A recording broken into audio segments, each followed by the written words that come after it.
Lettre ouverte à votre âme. Au ciel, le 25 novembre 2024. 2. Jésus-Christ, le Sauveur du monde. Ah, vous qui vivez dans la tristesse. Objet, ouvrez votre cœur à Jésus-Christ pour être heureux. Frères et sœurs, que la grâce et la paix vous soient données de la part de Dieu notre Père et du Seigneur Jésus-Christ. Dans Philippiens 4 verset 4 et nous lisons, « Réjouissez-vous toujours dans le Seigneur, je le répète, réjouissez-vous. » Donc le sujet de cette lettre est, ouvrez votre cœur à Jésus-Christ pour être heureux.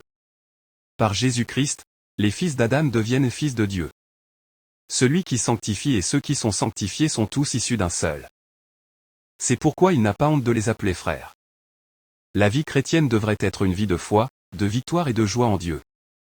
Tout ce qui est né de Dieu triomphe du monde, et la victoire qui triomphe du monde, c'est notre foi.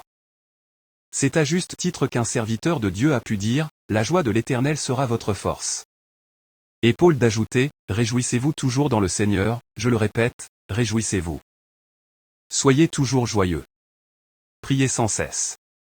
Rendez grâce en toutes choses, car c'est à votre égard la volonté de Dieu en Jésus-Christ.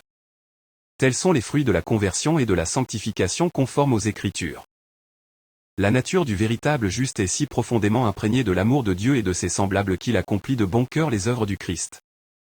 Tous ceux qui se trouvent dans la sphère d'influence d'un tel homme sentent la beauté et le parfum de sa vie chrétienne alors que lui-même n'en a pas conscience car cette vie est en harmonie avec ses habitudes et ses inclinations. Il prie pour obtenir la lumière divine et il aime marcher dans cette lumière. Faire la volonté de son Père céleste est pour lui son aliment et son breuvage. Sa vie est cachée avec le Christ en Dieu. Cependant il ne s'en vante pas et il n'en paraît pas conscient.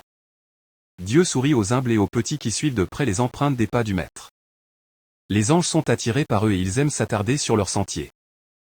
Ces humbles peuvent être considérés comme indignes d'attention par ceux qui prétendent aux connaissances élevées et qui se plaisent à vanter leurs bonnes œuvres, mais les anges se penchent tendrement sur eux et ils les entourent comme d'un mur de feu.